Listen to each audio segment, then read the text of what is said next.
सुकरात बूढ़ा हो गया था। कुछ लोगों ने आके सुकरात को कहा, एथेंस के लोग कहते हैं सुकरात महाज्ञानी है, परम ज्ञानी है, क्या ये सच है? सुकरात से लोगों ने पूछा।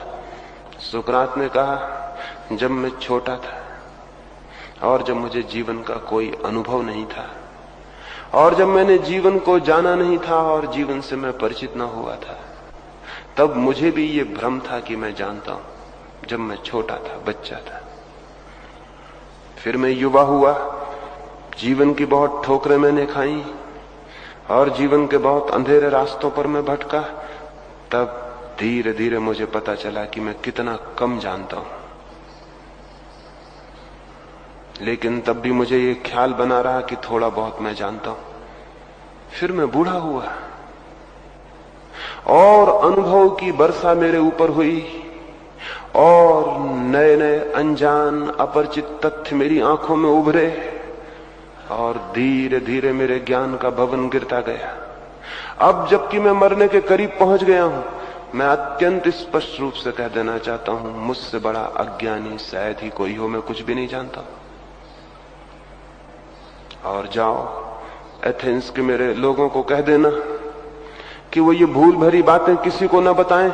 वो मुझे प्रेम करते, ये तो ठीक है, लेकिन ये ना कहें कि मैं परम ज्ञानी हूं। वे मित्र वापस गए और उन्होंने एथेंस के समझदार लोगों को कहा कि तुम तो कहते हो सुकरात परम ज्ञानी है, लेकिन उसने खुद कहा है कि मैं तो परम अज्ञानी हूं।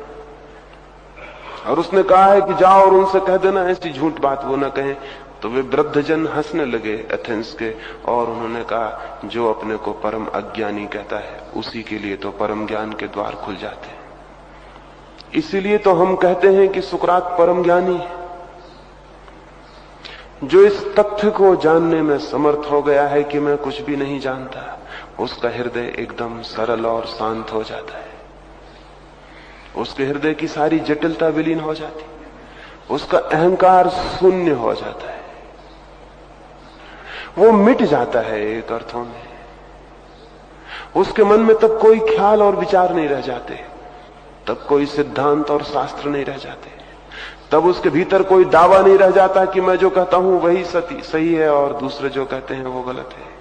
तब वो कोई दावा नहीं करता, तब वो कोई घोषणा नहीं करता, तब वो कोई विवाद नहीं करता, तब वो कोई तर्क नहीं करता, बल्कि इस शांत अवस्था में कि मैं नहीं जानता हूं, उसका मन मौन हो जाता है और उसी मौन में वो जान पाता है। स्टेट ऑफ नोइंग, जानने की दशा, और स्टेट ऑफ नॉट नोइंग, न जानने की दशा। दो अवस्थाएं हैं चित्त की। एक चित्त की दशा है जब हमें लगता है कि हम जानते हैं। क्या जानते हैं? लेकिन हम क्या जानते हैं? हम आदमी क्या जानता है? कौन सा ज्ञान है आदमी के पास? विश्व की सत्ता के संबंध में कौन सी समझ है हमारी? दूर है विश्व की सत्ता, अपने ही संबंध में हम क्या जानते? क्यों होता है जन्म, क्यों आ जाती है मृत्यु? क्या जानते हैं? क्यों चलती हैं श्वासें और क्यों बंद हो जाती हैं? क्या जानते हैं? क्यों हैं हम?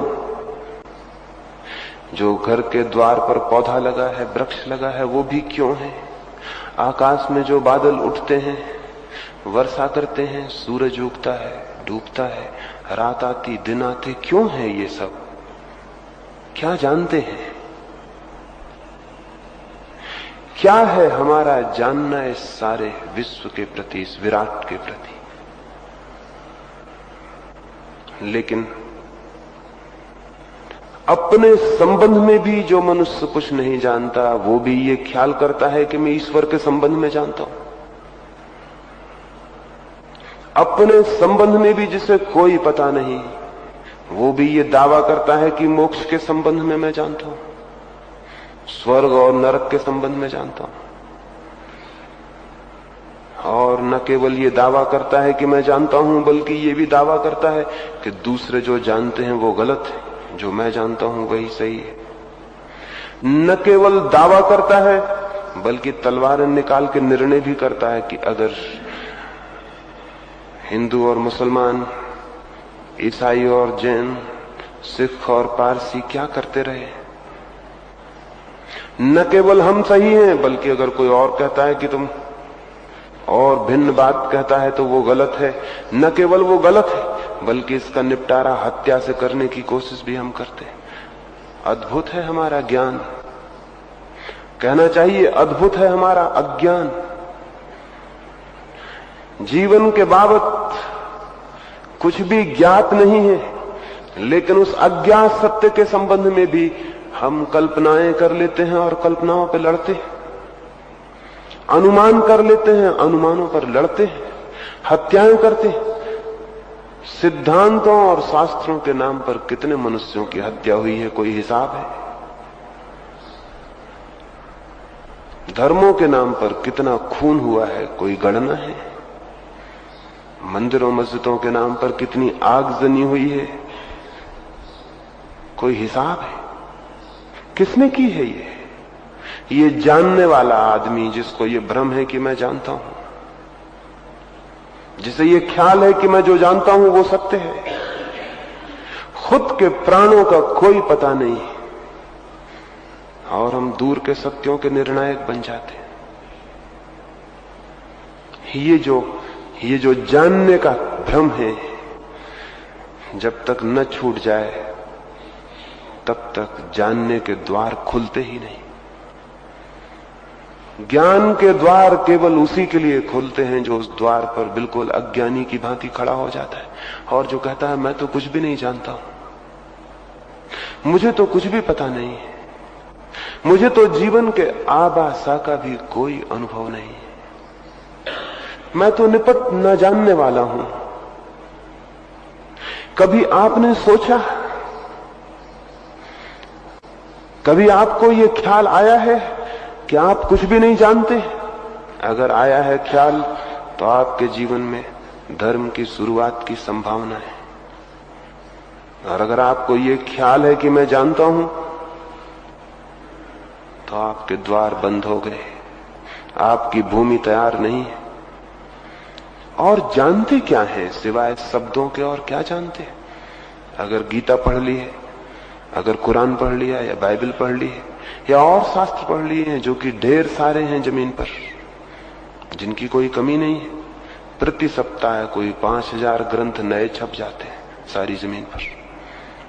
प्रति सप्ताह 5000 ग्रंथों का प्रकाशन होता है सारी दुनिया में, कोई कमी नहीं है। उन सबको आपने पढ़ लिया, उन सब के शब्द सीख लिए, सूत्र सीख लिए, उनको आप बोलने में समर्थ हो गए, बताने में समर्थ हो गए, तो क्या आप सोचते हैं ज्ञान उपलब्ध हो गए? बात अगर ऐसी होती तो सारी दुनिया ज्ञानी हो गई होती, लेकिन शास्त्र तो बढ़ते जाते हैं, साथ ही साथ अज्ञान भी बढ़ता जाता है। ये बड़े हैरानी की, बड़ी दुविधा की बात मालूम होती। आदमी का ज्ञान बढ़ता जाता और हम देखते हैं कि आदमी के भीतर का अज्ञान भी साथ में बढ़ता जाता। ये कैसे हो रहा है? ये जानने के भ्रम से हो रहा है। जानने का जितना भ्रम होता जाता उतना आदमी जटिल और कठोर होता जाता, उतनी उसकी सरलता, उसकी सिंप्लिसिटी, उसकी ह्यूमिलिटी, उसकी विनम्रता सब खोती चली जाती। पंडित से ज्यादा अहमन्य और कौन होता है, जिसे ये ख्याल पैदा हो जाता है मैं जानता हूं, उसके अहंकार का कोई अंत नहीं है। और इसलिए तो दो पंडित मिलने को भी राजी नहीं हो पाते। दो बड़े साधुओं को मिलाना कठिन है, दो पंडितों को मिलाना कठिन है। उनके अहंकार बड़े पैने हैं, एक दूसरे के साथ खड़ा होना कठिन है। आज तक दुनिया को पंडितों के सिवाय और किसने लड़ाया है, किसने तोड़ा है, किसने आदमी आदमी के बीच दीवारें खड़ी की? कौन है इसके लिए जिम्मेवार? ये जानने वाले लोग। और बड़े मजे की बात है, ज्ञान क्या तोड़ने वाला हो सकता है? ज्ञान तो जोड़ेगा, अज्ञान तोड़ता है। तो ज्ञान के नाम से हम जिसका पोषण करते हैं वो बहुत गहरा अज्ञान है। शास्त्र पढ़ लेने से, शब्द सीख लेने से, सिद्धांतों को स्मरण कर लेने से ज्ञान उत्पन्न नहीं होता, केवल अज्ञान ढक जाता है। जैसे कोई अपने फोड़े को फूलों से ढांक ले तो क्या फोड़ा समाप्त हो जाएगा? जैसे कोई अपने रुग्ण शरीर को सुंदर सुंदर वस्त्रों से ढांक ले तो क्या शरीर स्वस्थ हो जाएगा? नहीं, बल्कि उसके स्वस्थ होने की संभावनाएं थी वे भी समाप्त हो जाएंगी, क्योंकि न केवल दूसरों को धोखा पैदा होगा कि वह आदमी स्वस्थ है, दूसरों का धोखा देख के उसे खुद भी धोखा पैदा होगा कि मैं स्वस्थ हूं। एक आदमी अपने फोड़े को छिपा ले, दूसरों को दिखाई पड़ना बंद हो जाएगा कि उसका फोड़ा नहीं है। दूसरों को देख के उसको खुद को ये भ्रम पैदा होना शुरू हो जाएगा कि शायद मेरा फोड़ा मिट गया है, क्योंकि कोई उसकी चर्चा नहीं करता है। और तब फोड़ा भीतर भीतर बढ़ेगा और सारे प्राणों पे छा जाएगा। हम अपने अज्ञान को छिपा लेते हैं शब्दों और शास्त्रों की सीख से, सिखावन से। उससे अज्ञान मिटता नहीं, भीतर भीतर सुलगता रहता है, फैलता रहता है। और इसीलिए तो हमारा ज्ञान एक तरफ होता है, हमारा जीवन दूसरी तरफ होता है, क्योंकि ज्ञान ऊपर का होता है, जीवन भीतर का होता है। इसलिए रोज झंझट खड़ी रहती है। रोज हम कहते हैं कि मैं जानता तो हूं कि ठीक क्या है, लेकिन जब करने का सवाल उठता है तो वो कर लेता हूं जो गलत है। अगर कोई आदमी जानता है कि ठीक क्या है, तो क्या यह संभव है कि वो गलत कर सके? नहीं, ये असंभव है। जो ठीक को जानता है वो गलत को नहीं कर सकता। लेकिन हम ठीक को जानते हैं और गलत को करते हैं। ये किस बात की सूचना और खबर है?